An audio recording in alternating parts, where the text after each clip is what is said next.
चलिए, good evening बेटा and जय हिंद।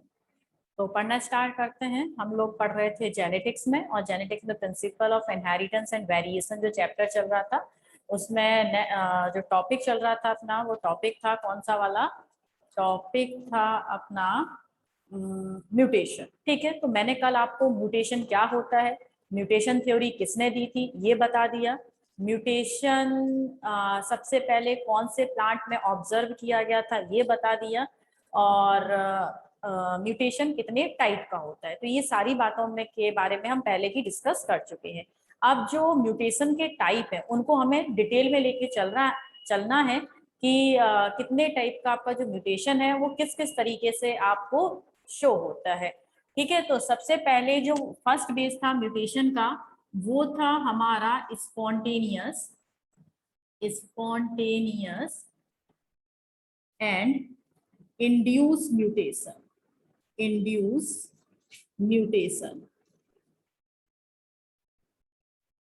ठीक है, कौन सा म्यूटेशन था? Spontaneous and induce mutation.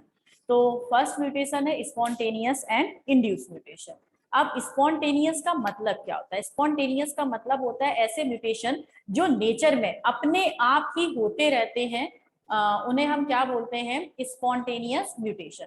तो नेचर में अपने आप होने वाला sudden changement in genetic material is known as कौन सा म्यूटेशन? Spontaneous mutation.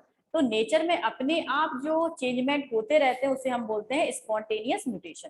जैसे कि ह्यूमन की बात करें, जो ह्यूमन का फॉर्मेशन हुआ है, हम एग्जांपल ले सकते हैं कि वो एक स्पॉन्टेनियस म्यूटेशन से हुआ है। क्योंकि भाई जब बंदर थे, बंदर से किसी ने सोचा तो नहीं था कि हमें बंदर को किसमें धीरे धीरे धीरे धीरे कन्वर्ट कर लेंगे, एक होमोसेपियंस में कन्वर्ट कर लेंगे। तो ऐसा कोई सोच के तो बैठा नहीं था। या फिर ये समझ लीजिए आप होमोसेपियंस है, होमोसेपियंस को अपने आप को आप किसी एक नेक्स्ट डेवलप्ड जो स्पीसीज है उसमें कन्वर्ट कर लेंगे। तो ये किसी की सोची समझी एक क्या कह सकते हैं आपका डेवलपमेंट नहीं था। ये अपने आप नेचर में अपने आप होता चला गया, और एक नई स्पीसीज का मींस एवरी स्टेप पर एक नई स्पीसीज का फॉर्मेशन होता रहा। तो नेचर में अपने आप जो म्यूटेशन होते हैं वो क्या कहलाते हैं? स्पॉन्टेनियस म्यूटेशन कहलाते हैं। तो आप लिख सकते हैं कि ये कैसे होते हैं spontaneous mutation? Naturally occurring mutation है। कैसे हैं? Naturally occurring mutation. Naturally occurring mutation है, ये क्या कहलाते हैं? स्पॉन्टेनियस म्यूटेशन कहलाते हैं। ठीक है, अब बात करते हैं इंड्यूस म्यूटेशन। इंड्यूस म्यूटेशन क्या है? ऐसे म्यूटेशन जो कि किसी स्पेसिफिक म्यूटाजन की प्रेजेंस में कराया जाता है। ठीक है, तो इंड्यूस म्यूटेशन क्या होता है? It occur only in the presence of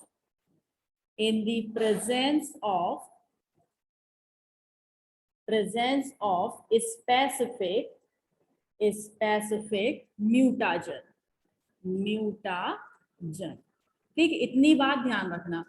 ऐसे म्यूटेशन मीन्स ऐसा सडन चेंजमेंट जेनेटिक मटेरियल में जो कि किसी स्पेसिफिक म्यूटाजन की प्रेजेंस में कराया जाता है, उसे हम क्या बोलते हैं? Induce mutation. मीन्स एक सोचा समझा हुआ एक म्यूटेशन, उसे हम इंड्यूस म्यूटेशन कहते हैं। अब ये म्यूटाजेंस क्या होते हैं? ठीक है, म्यूटाजेंस क्या होते हैं? दे कॉज, ध्यान से सुनिएगा, दे कॉज म्यूटेशन। ये ऐसे सब्सटेंस होते हैं जो कि क्या कॉज करते हैं? म्यूटेशन कॉज करते हैं। ये कैसे होते हैं? ये आपकी कुछ रेडिएशंस हो सकती हैं, इसके अलावा कुछ केमिकल कंपाउंड हो सकते हैं।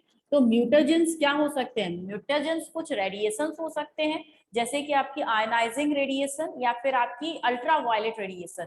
ये ऐसी रेडिएशन है जो कि डीएनए में चेंजमेंट ला सकते हैं, और आपको पता है डीएनए में चेंजमेंट होना ही क्या कहलाता है? म्यूटेशन कहलाता है। तो ऐसी रेडिएशन जो कि किसी पर्सन के डीएनए को चेंज कर दें, ठीक है, जिनकी हेल्प से हम स्पेशली किसी पर्सन का डीएनए चेंज कर सकें, तो वो क्या कहलाते हैं? म्यूटेजेंस कहलाते हैं। कुछ केमिकल्स भी हैं, जैसे कि जो सिगरेट है, सिगरेट में भी ऐसे केमिकल प्रेजेंट होते हैं, अधिकतर फिनोलिक केमिकल्स हैं। और आपकी अमोनिकल जो डाइज हैं, इनमें कुछ ऐसे सब्सटेंसेस प्रेजेंट होते हैं जो कि जेनेटिक मटेरियल को ऑल्टर करने की कैपेसिटी शो करते हैं। समझ रहे हैं ना? तो ये जेनेटिक मटेरियल की जो ऑल्टर कर देते हैं, इसलिए ये क्या कहलाते हैं, इसीलिए ये म्यूटाजेंस कहलाते हैं। तो आपको इतना समझ आया होगा कि जो इंड्यूस म्यूटेशन है, इंड्यूस म्यूटेशन कराए जाते हैं, मींस किसी स्पेसिफिक कंडीशन में इन्हें इंड्यूस किया जाता है, और ये किसकी हेल्प से किए जाते हैं, म्यूटाजेंस की हेल्प से किए जाते हैं। म्यूटाजेंस कुछ रेडिएशंस हो सकते हैं जैसे कि अल्ट्रावायलेट रेडिएशन, या फिर कुछ केमिकल्स हो सकते हैं जैसे कि फिनोलिक केमिकल्स, जिनकी हेल्प से डीएनए या फिर आरएनए में चेंजमेंट लाया जा सकता है। बात समझे इतनी? चलिए, तो इसकी हेल्प से जो स्पॉन्टेनियस म्यूटेशन था, स्पॉन्टेनियस म्यूटेशन की हेल्प से इवोल्यूशन हो सकता है। ठीक है, इवोल्यूशन मीन्स आप कह सकते हैं फॉर्मेशन हो सकता है, फॉर्मेशन हो सकता है किसका, न्यू स्पीसीज का। ठीक है, न्यू स्पीसीज का फॉर्मेशन हो सकता है स्पॉन्टेनियस म्यूटेशन से। ठीक है, जबकि अगर हम बात करते हैं इंड्यूस म्यूटेशन से, तो इंड्यूस म्यूटेशन से अधिकतर आप बहुत बड़ी एक स्पीसीज नहीं बना सकते। इनसे आप क्या बना सकते हैं, इनसे आप हाइब्रिड प्लांट क्रॉप बना सकते हैं। ठीक है, एनिमल में अगर आप करते हैं तो ये कुछ बैकवर्ड साइड में चला जाता है, आगे जब आप बैकवर्ड और फॉरवर्ड म्यूटेशन पढ़ेंगे तब आप अच्छे से समझेंगे। अधिकतर जो इंड्यूस म्यूटेशन है ये किसमें यूज होता है, ये यूज होता है किसमें, to formation of, in the formation of, in the formation of, formation of hybrid, hybrid crop plant, crop plant.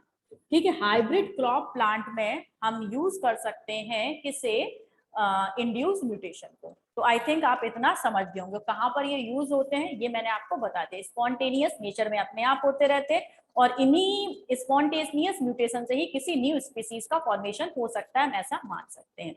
जबकि जो इंड्यूस म्यूटेशन है ये कराए जाते हैं स्पेसिफिक म्यूटेजेंस की प्रेजेंस में। म्यूटेजेंस रेडिएशंस भी हो सकता है, केमिकल्स भी हो सकता है, और इस इंड्यूस म्यूटेशन की हेल्प से स्पेशली हम कुछ क्रॉप, हाइब्रिड क्रॉप प्लांट का फॉर्मेशन कर सकते हैं। ठीक है, स्क्रीनशॉट ले लीजिएगा।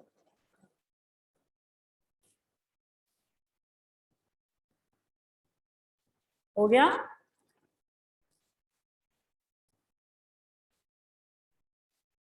चलिए नेक्स्ट पढ़ते हैं। स्पॉन्टेनियस हो गया, अब आता है सोमैटिक। ठीक है, दूसरा बेस क्या था हमारा, सोमैटिक एंड कौन सा वाला, जर्मिनल म्यूटेशन। तो सेकंड है somatic, somatic and germinal, germinal mutation. ठीक है, कौन सा, सोमैटिक एंड जर्मिनल म्यूटेशन।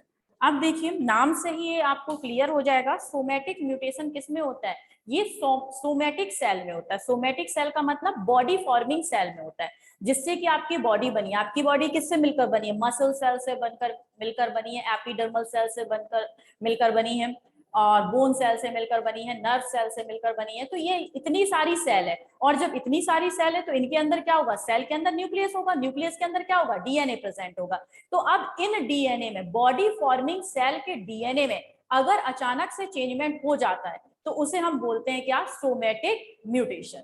ठीक है, तो सोमैटिक म्यूटेशन क्या है, sudden changement, sudden changement, changement in the DNA of, in DNA of body forming cell, body forming cell। ठीक है, जो बॉडी फॉर्मिंग सेल है इनके डीएनए में अचानक से जो चेंजमेंट आ जाता है उसे हम क्या बोलते हैं, उसे हम बोलते हैं सोमैटिक म्यूटेशन। और ध्यान रखिएगा जो सोमैटिक म्यूटेशन है वो हेरिडिटी नहीं होता, समझ गए ना। जो सोमैटिक म्यूटेशन है, ये बात आपको स्पेशली याद रखनी है, जो एक इंपॉर्टेंट पॉइंट है, somatic mutation, somatic mutation never be transfer, never be transfer from next generation. ठीक है, नेक्स्ट जनरेशन में कभी भी ट्रांसफर नहीं होता है। क्या नहीं होता है नेक्स्ट जनरेशन में कभी भी ट्रांसफर? Somatic mutation. ठीक है, जैसे आपकी बॉडी में यहाँ पर कोई म्यूटेशन हो जाता है, किसी सेल का डीएनए चेंज हो जाता है, तो आप सोचे कि हाथ की जो सेल है इसके डीएनए में चेंजमेंट आया है, तो आपका जो नई जनरेशन आए उसके भी हाथ में कोई चेंजमेंट आ जाए। ठीक है, तो ऐसा नहीं होगा, क्योंकि सोमैटिक सेल में जो चेंजमेंट आता है वो हेरिटेबल नहीं होता, मींस एक जनरेशन से दूसरे जनरेशन में ट्रांसफर नहीं होता। ठीक है, अब समझिएगा इससे होता क्या है। सोमैटिक सेल की अगर डीएनए में म्यूटेशन हो जाएगा, वो नए जनरेशन में नहीं जा रहा, तो होगा क्या, ये प्रेजेंट जनरेशन में ही रहेगा। ठीक है, आपकी सोमैटिक सेल में हुआ है तो आपके अंदर ही वो क्या करेगा, कोई इफेक्ट कॉज करेगा, और इसका इफेक्ट आप जानते हैं क्या होता है, इट कॉज कैंसर। ठीक है, यही कैंसर का कारण होता है। तो इससे क्या कॉज होता है, इससे कॉज होता है क्या, डिफरेंट टाइप ऑफ कैंसर। ठीक है, क्या कॉज हो जाता है, कैंसर कॉज हो जाता है।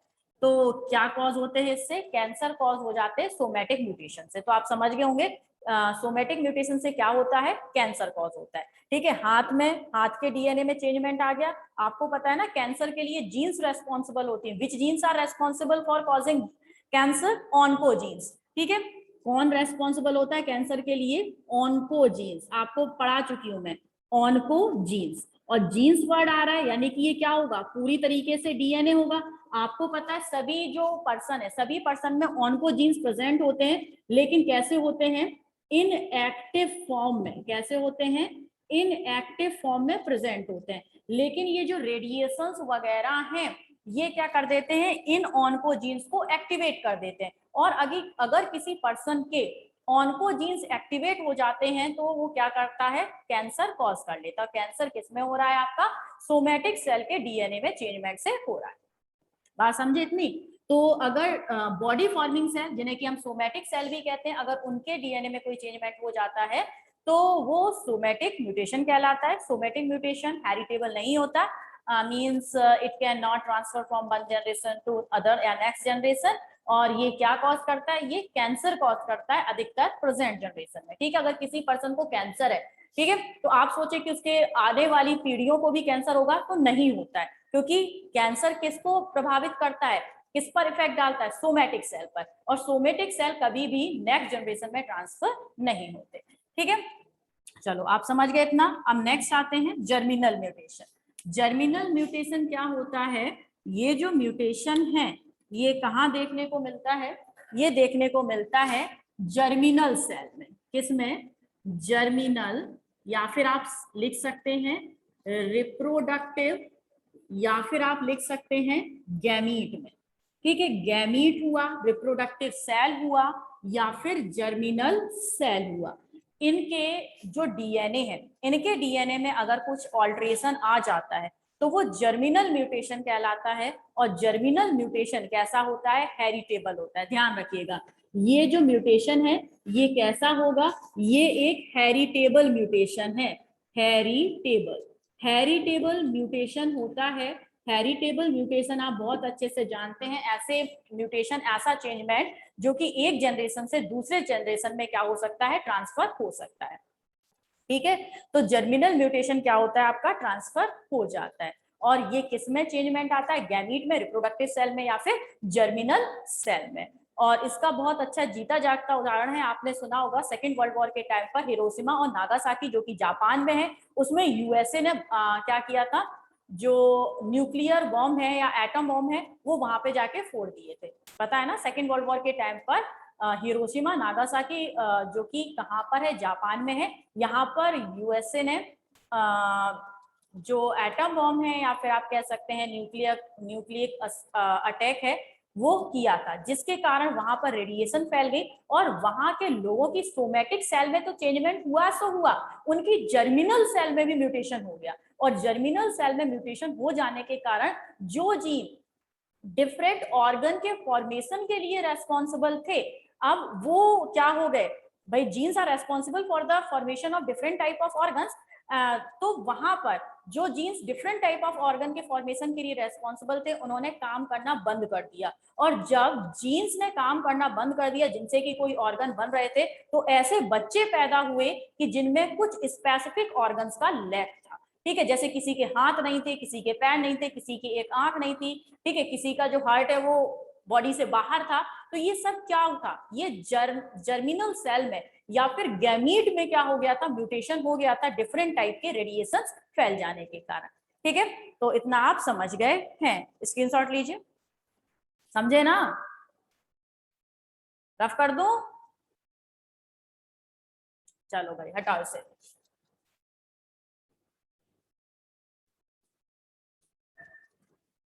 अब कौन सा था, dominant and recessive mutation.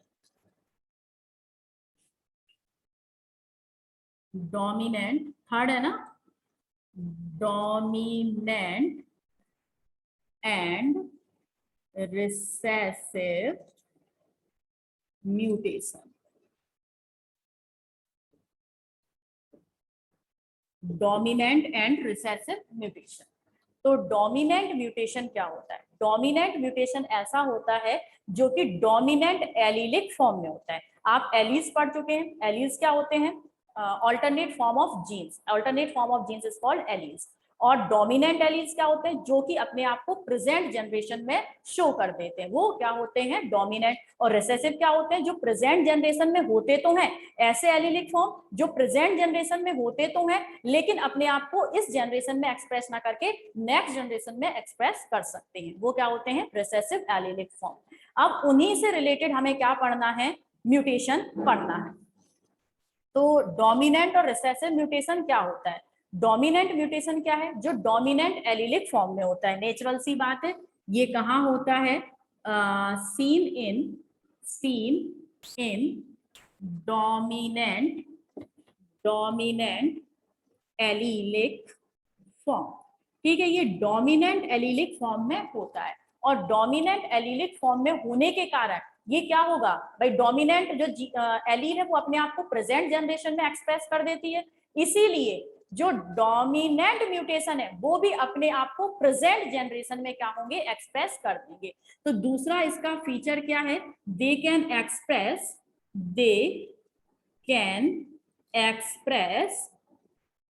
In present generation. ठीक है, ये प्रेजेंट जनरेशन में अपने आप को क्या कर सकते हैं, एक्सप्रेस कर सकते हैं, कौन, डोमिनेंट म्यूटेशन। ठीक है, जैसे कि मान लीजिए आपके पास ये इस तरीके का कोई एलीलिक फॉर्म है और म्यूटेशन हो गया इस वाले टी पर, तो भाई ये टी कैसा है, डोमिनेंट था और डोमिनेंट अपने आप को एक्सप्रेस कर रहा था, यानी कि अब ये जो जीन है ये डोमिनेंट है, अपने आप को एक्सप्रेस भी करेगा, अपने आप को एक्सप्रेस भी करेगा, लेकिन कैसे फॉर्म में एक्सप्रेस करेगा, यहाँ पर ये देखो गोला सा मैंने बना दिया, म्यूटेशन, यानी कि किस फॉर्म में एक्सप्रेस करेगा, म्यूटेटेड फॉर्म में एक्सप्रेस करेगा। बात समझे, तो जो डोमिनेंट एलीलिक फॉर्म है वो अपने आप को प्रेजेंट जनरेशन में एक्सप्रेस कर देंगे, प्रेजेंट जनरेशन में एक्सप्रेस कर देंगे, और किस फॉर्म में करेंगे, म्यूटेटेड फॉर्म में अपने आप को एक्सप्रेस करेंगे, अपने आप को एक रियल फॉर्म में ये एक्सप्रेस नहीं कर पाएंगे। ठीक है, चलो, और ये वाले भी हैं, ये भी हो सकते हैं कैसे, आपके हेरिटेबल हो सकते हैं, दे मे बी। ठीक है, यहाँ पर एक वर्ड यूज करना पड़ेगा, मे बी, ये मे बी हेरिटेबल हो सकते हैं, मीन्स नई जनरेशन में जा भी सकते हैं और नई जनरेशन में नहीं भी जा सकते हैं। ठीक है, तो दे मे बी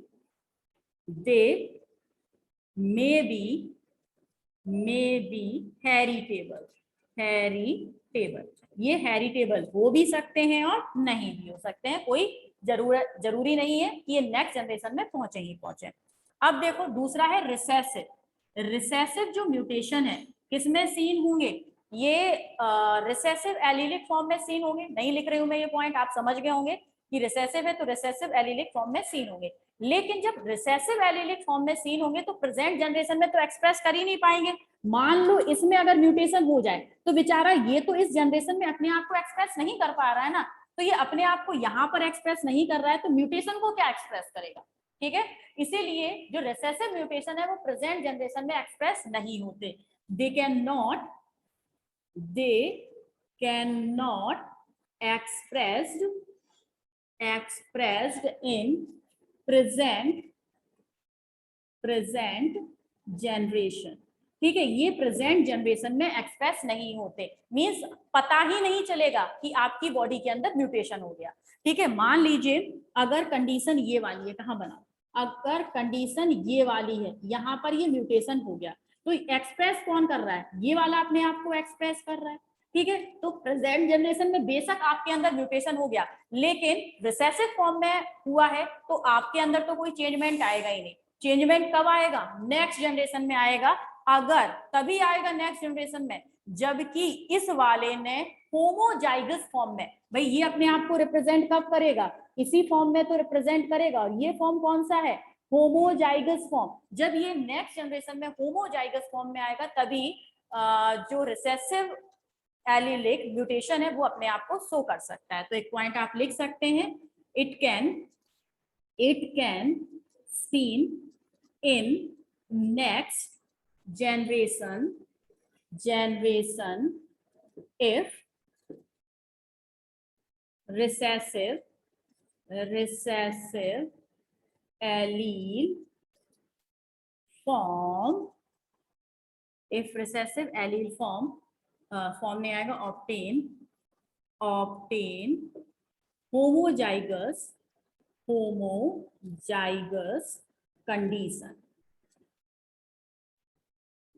ठीक है, क्या ऑब्टेन कर ले, होमोजाइगस कंडीशन ऑब्टेन कर ले। बात समझ में आया ना, जब इस तरीके का हो जाए, एक तो ये चला गया और एक यहाँ पर कोई दूसरा स्मॉल टी आ गया, जब होमोजाइगस में आएगा तभी अपने आप को रिप्रेजेंट करता है, और होमोजाइगस में आने के बाद उसमें एक म्यूटेशन भी है, तभी अपने आप को एक्सप्रेस कर सकता है, वरना वो बना तो रहेगा लेकिन अपने आप को कहीं पर भी रिप्रेजेंट नहीं कर पाएगा।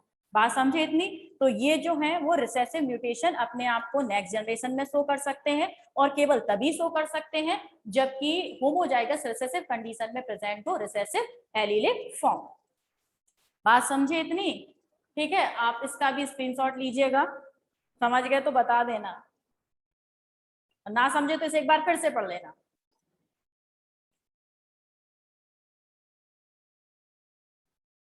रफ कर दो। और पता, एक बात और समझो, ये जो रिसेसिव और डोमिनेंट म्यूटेशन है ये बैक्टीरिया में नहीं शो होते, मींस बैक्टीरिया में नहीं शो होने का मतलब है बैक्टीरिया में रिसेसिव होता ही नहीं, क्योंकि बैक्टीरिया में केवल एक ही एलिलिक फॉर्म होता है, जितने भी लोअर ऑर्गेनिज्म है उसमें एलील एक ही होता है। ठीक है, हम लोगों में तो ऐसा होता है, लेकिन उसमें एलील एक ही होगा, ये होगा, तो इसी को आप डोमिनेंट समझ लो, चाहे इसी को आप क्या समझ लो, रिसेसिव समझ लो। तो म्यूटेशन अगर इसमें हो गया तो ये इसी में ही क्या हो जाएगा, सीन हो जाएगा। बात समझ गए। तो बैक्टीरिया और जो लोअर एनिमल्स हैं, लोअर ऑर्गेनिज्म हैं, उनमें रिसेसिव और डोमिनेंट म्यूटेशन जैसी कोई चीज देखने को नहीं मिलती। क्यों नहीं मिलती, क्योंकि उनमें एलील्स एक ही होता है। ठीक है, चलो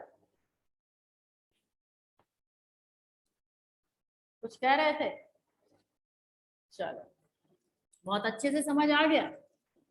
चलो भाई, बहुत अच्छे से ही समझ आना चाहिए सभी को। कितने हो गए, 3 हो गए। अब चौथा कौन सा बचा हुआ है, forward and backward mutation. Forward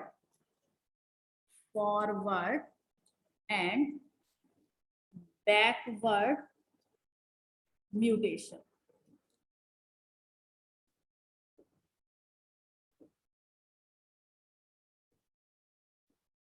देखो नाम से ही पता चल जाएगा फॉरवर्ड और बैकवर्ड म्यूटेशन क्या होता है। देखिए फॉरवर्ड म्यूटेशन क्या है, जीन में या फिर जेनेटिक मटेरियल में ऐसा चेंजमेंट हो जिससे कि डेवलपमेंटल कैरेक्टर आए। फॉरवर्ड मींस आगे की तरफ बढ़ना। ठीक है, आगे की तरफ बढ़ना मींस कुछ डेवलपमेंटल कैरेक्टर अगर आते हैं तो वो क्या कहलाता है, फॉरवर्ड म्यूटेशन कहलाता है। जेनेटिक मटेरियल में ऐसे चेंजमेंट आए जिससे कि कुछ डेवलपमेंटल कैरेक्टर उस स्पीसीज के अंदर बन जाएं, वो फॉरवर्ड म्यूटेशन कहलाता है। जैसे मंकी से ह्यूमन का फॉर्मेशन हुआ है, जो मंकी है उनमें आप खुद समझते हैं कि वो बोल नहीं पाते हैं, उछल कूद करते हैं, दिमाग जो है या फिर आप कह सकते हैं बायोलॉजी के टर्म में ब्रेन कैपेसिटी या ब्रेन वॉल्यूम, उनका ब्रेन वॉल्यूम ब्रेन कैपेसिटी बहुत कम होती है, अकल वकल नहीं होती, किसी को भी काट लेते, खी खी करते रहते हैं, है ना। आप कितने चतुर होते हैं, कितने इंटेलिजेंट होते हैं, कितने खूबसूरत होते हैं, और आपकी तो मैं बड़ाई कितनी करूं उतनी ही कम है ना। तो कहाँ मंकी कहाँ आप, है ना, कहाँ मंकी कहाँ आप समझ सकते हैं। तो मंकी में क्या है, अब आप मंकी में क्या है, बहुत कम डेवलपमेंटल कैरेक्टरिस्टिक है, जबकि आपके अंदर डेवलपमेंटल कैरेक्टरिस्टिक बहुत ज्यादा है। ठीक है, तो उनसे, मंकी से आपका फॉर्मेशन हुआ, तो डेवलपमेंटल कैरेक्टर आगे की तरफ बढ़े, मींस बहुत अच्छे अच्छे डेवलपमेंटल कैरेक्टरिस्टिक आते गए, यानी कि हमारा फॉर्मेशन होना मंकी से क्या है, एक फॉरवर्ड म्यूटेशन को रिप्रेजेंट करता है। ठीक है, एक ऐसा म्यूटेशन जिससे कि डेवलपमेंटल कैरेक्टरिस्टिक का फॉर्मेशन होता है, वो क्या कहलाता है, फॉरवर्ड म्यूटेशन। ठीक है, इसमें फॉरवर्ड म्यूटेशन में क्या है, more developmental characters are see. ठीक है, जो फॉरवर्ड म्यूटेशन है इसमें बहुत सारे डेवलपमेंटल कैरेक्टरिस्टिक देखने को मिल जाते हैं, वो क्या कहलाता है, फॉरवर्ड म्यूटेशन। और इससे इससे ही क्या होता है, इससे न्यू डेवलप्ड, यहां से नहीं, इसे यहां से ही करेंगे। ठीक है, न्यू डेवलप्ड स्पीसीज, स्पीसीज का क्या हो सकता है, फॉर्मेशन हो सकता है। फॉरवर्ड म्यूटेशन से ही न्यू डेवलप्ड स्पीसीज का फॉर्मेशन हो सकता है। जैसे कि आप ह्यूमन हैं, ठीक है, मेरे हिसाब से आप सभी इंसान हैं, और अगर आप इंसान हैं तो आपसे भी म्यूटेशन होगी क्या, सुपर, आप अगर ह्यूमन है तो आपकी जो नई जनरेशन होगी, ठीक है, वो क्या हो सकती है, सुपर ह्यूमन हो सकती है। ठीक है, सुपर ह्यूमन के क्या कैरेक्टरिस्टिक होंगे, जैसे कि आपका एक कैरेक्टरिस्टिक है कि आपको कोई भी चीज ऐड करने के लिए, मींस मैथमेटिकल कैलकुलेशन करने के लिए पेन की, पेंसिल की, कैलकुलेटर की जरूरत होती है ना, सभी को जरूरत होती है कि मैथमेटिकल कैलकुलेशन बड़ा सा दे दिया तो पेन, पेंसिल या कैलकुलेटर्स, मोबाइल्स, इन सब की आपको जरूरत होगी। लेकिन हो सकता है हमारी जो आने वाली पीढ़ियां हैं, हमारी जो नेक्स्ट जनरेशन है, हमारी जो डेवलपमेंटल जनरेशन है, वो ऐसी हो कि बस वो देखे एक बार मैथमेटिकल कोई भी इक्वेशन दिख गई और वो आंखों ही आंखों में क्या कर दे, उसे सॉल्व कर दे। ठीक है, देखते ही उसने आंसर बता दे, ये क्वेश्चन है आंसर, क्वेश्चन है आंसर, कितना भी बड़ा क्वेश्चन क्यों ना हो, वो तुरंत आंसर दे दे। तो ये क्या हुआ, हमसे ज्यादा दिमाग है ना, हमसे ज्यादा डेवलपमेंटल कैरेक्टरिस्टिक आ गए ना उसके अंदर, तो वो क्या हो गई, हमसे अच्छी एक स्पीसीज बन गई, एक फॉरवर्ड म्यूटेशन हो गया उसमें। इतनी बात समझे। हो सकता है ये हो, जैसे कि हमारी ये जो पिन्ना है, पिन्ना में जो मसल्स है ये किसी काम की नहीं है, जानते हो ना, पिन्ना में जो मसल्स है एक वेस्टिजियल ऑर्गन है ह्यूमन के अंदर।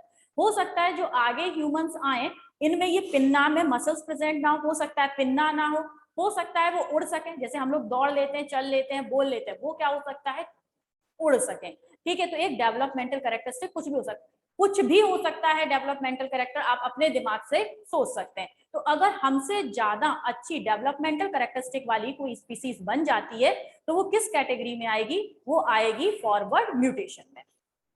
ठीक है, चलो, हाँ भाई, अब आते हैं कौन सा म्यूटेशन है, बैकवर्ड म्यूटेशन। ये जो बैकवर्ड म्यूटेशन है ये कैसा होता है, मोस्ट ऑफ लीथल। ठीक है, ये जो बैकवर्ड म्यूटेशन है ये मोस्ट ऑफ लीथल होता है। अब पहले तो यही समझ लें आखिर ये बैकवर्ड म्यूटेशन होता ही क्या है ना, बैकवर्ड म्यूटेशन का मतलब क्या होता है, बैकवर्ड म्यूटेशन क्या होता है। तो कोई भी स्पीसीज है, ठीक है, कोई भी स्पीसीज है, इसकी पुरानी स्पीसीज की तरफ, ठीक है, ऐसा जेनेटिक चेंजमेंट हुआ कि उसके जो कैरेक्टरिस्टिक हैं वो अपने एंसेस्टर्स से मैच कर रहे हैं। ठीक है, तो वो क्या कहलाता है, बैकवर्ड म्यूटेशन कहलाता है। जैसे मैं एग्जांपल देती हूँ, आप ह्यूमन हैं, ठीक है, और आपकी जो नेक्स्ट जनरेशन आती है उसमें जो बेबी पैदा होता है उसकी एक पूंछ भी होती है और जो शकल है वो बंदर जैसी होती है। यानी कि आप तो ह्यूमन है लेकिन आपकी जो जनरेशन है उसमें पूंछ भी है, बंदर जैसी शकल भी है। ठीक है, तो वो क्या कर रहे हैं, अपने एंसेस्टर्स को फॉलो कर रहे हैं। हमारे एंसेस्टर्स कौन है, मंकी, और जो बच्चा हुआ है वो किसकी तरह लग रहा है, मंकी की तरह लग रहा है। यानी कि वो कौन सा म्यूटेशन हुआ, वो बैकवर्ड म्यूटेशन हुआ। ठीक है, तो इसमें जो कैरेक्टर्स हैं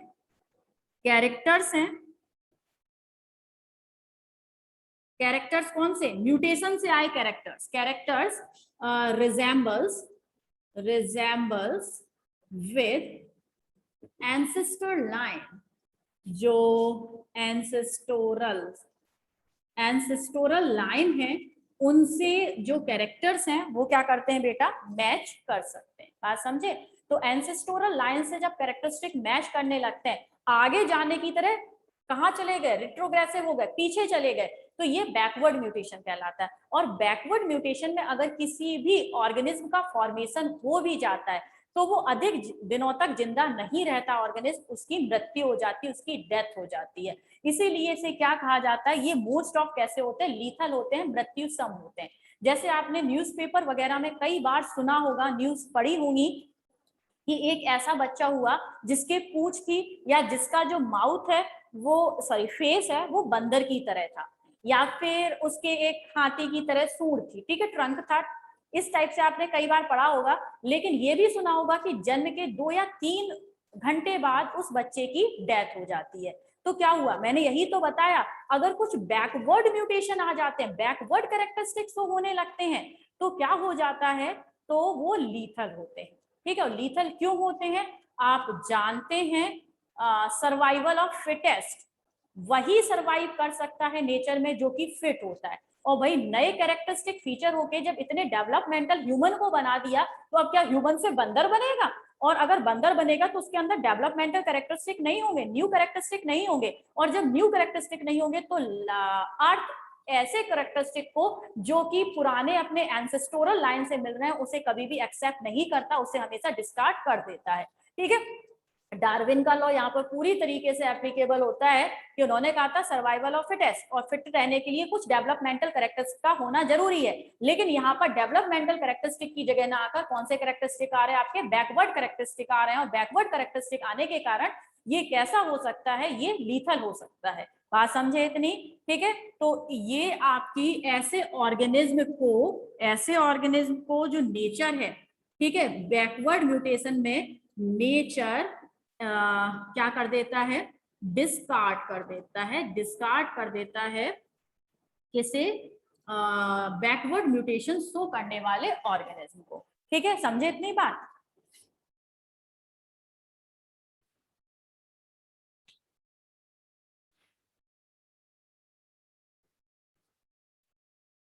एंसेस्टोरल लाइन का मतलब होता है बेटा, देखिए मैं बैकवर्ड म्यूटेशन फटाफट से फिर से रिपीट करती हूँ। बैकवर्ड म्यूटेशन का मतलब होता है अपने पुराने एंसेस्टर्स से क्या शो होना, कुछ कैरेक्टरिस्टिक मैच करना।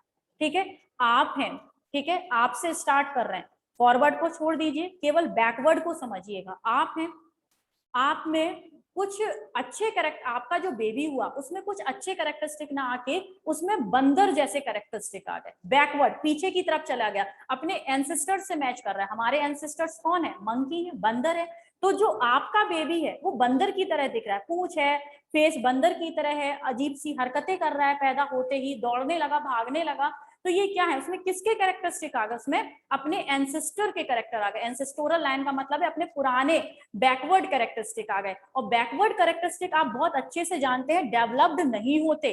बैकवर्ड कैरेक्टर्स कैसे होते हैं, डेवलप नहीं होते, और डेवलप ना होने के कारण अर्थ उन्हें कभी भी एक्सेप्ट नहीं करता। तो ये कहलाता है बैकवर्ड म्यूटेशन। भाई इतनी सी बात है, अगर डेवलप कहीं पर म्यूटेशन होता है तो उससे डेवलपमेंटल कैरेक्टरिस्टिक अच्छे कैरेक्टरिस्टिक बन सकते हैं, तो ये भी तो हो सकता है उससे बुरे कैरेक्टरिस्टिक बन जाए। तो अच्छे कैरेक्टरिस्टिक बनेंगे, आपसे अच्छे कैरेक्टरिस्टिक बनेंगे तो फॉरवर्ड म्यूटेशन, और अगर ऐसा चेंजमेंट हो गया कि आपसे भी बुरे कैरेक्टरिस्टिक बन गए तो वो क्या कहलाएगा, बैकवर्ड म्यूटेशन। बस इतनी सी बात। ठीक है, बैकवर्ड म्यूटेशन में भी आपसे भी बुरे कैरेक्टरिस्टिक, बिल्कुल बंदर की तरह, बिल्कुल अकल नहीं, पागल वगैरह वगैरह वगैरह। तो इस तरीके के जो लोग हैं उनको अर्थ कभी एक्सेप्ट नहीं करता, नेचर कभी एक्सेप्ट नहीं करता, वो उन्हें तुरंत के तुरंत खत्म करना चाहता है। ठीक है, नेचर हमेशा एक्सेप्ट करता है डेवलपमेंटल कैरेक्टर्स को। इसी कारण से अर्थ पर न्यू स्पीसीज का फॉर्मेशन हुआ है, ऑरिजिन हुआ है डिफरेंट स्पीसीज का, क्योंकि जो नेचर है हमेशा फेवर करता है किसे, फॉरवर्ड म्यूटेशन को। नेचर हमेशा फॉरवर्ड म्यूटेशन को क्या करता है, फेवर करता है। इसीलिए आपने जो किंगडम सिस्टम पढ़ा होगा, ठीक है, उसमें फाइलम पढ़ा होगा कि सबसे लेस डेवलप पॉरीफेरा, फिर उनसे थोड़े डेवलप हुए सीलेंट्रेटा, उनसे डेवलप हुए टीनोफेरा, उनसे प्लेटीहेलमिन्थीज, फिर एस्केहेलमिन्थीज, फिर एनेलिडा, फिर ऑर्थोपोडा, फिर मोलस्का, फिर इकाइनोडर्मेटा, हेमिकॉर्डेटा, कॉर्डेटा, वर्टिब्रेटा, है ना, फिर Pisces, amphibia, reptilia, Aves, mammals, mammals में भी प्रोटोथीरिया, मेटाथीरिया, यूथीरिया। तो कहां से चले थे, एक सिंगल सेल प्रोटोजोआ से लेकर चले, उनमें थोड़ा डेवलपमेंट हुआ, कोरिफेरा बना, और इतना धीरे धीरे धीरे धीरे चेंजमेंट होता गया, फॉरवर्ड म्यूटेशन होते गए, ठीक है। और उसी म्यूटेशन को अर्थ ने क्या किया, एक्सेप्ट किया, और बाद में जाके यूथीरिया में ह्यूमन का फॉर्मेशन हो गया। आप जानते हैं ना, आप सब फाइलम यूथीरिया से बिलोंग करते हैं, और यूथीरिया सबसे डेवलप्ड कैरेक्टर वाला क्या माना जाता है, एक सब फाइलम माना जाता है, ठीक है। तो किस नेचर ने किसको एक्सेप्ट किया, फॉरवर्ड म्यूटेशन को। नेचर ने कभी नहीं चाहा कि कोई पुराने कैरेक्टरिस्टिक वाला क्या आ जाए, आपका ऑर्गेनिज्म आ जाए। आई थिंक अब समझे होंगे, समझे या नहीं, समझे या नहीं, जल्दी से बताओ, स्क्रीनशॉट लीजिएगा। अरे भूल जो मेरे भाइयों, ठीक है, समझ गए ना। तो भाई आज हमने 4 टाइप के म्यूटेशन, उनके 4 बेसिस और विद एग्जांपल कहाँ कहाँ पर होते हैं वो सारे हमने पढ़ लिए। आप कल पढ़ेंगे इनसे नेक्स्ट वाले chromosomal, genomic and point mutation, ठीक है बेटा। तो मिलते हैं हम कल नए टॉपिक के साथ, तब तक के लिए Jai Hind and goodbye, bye bye.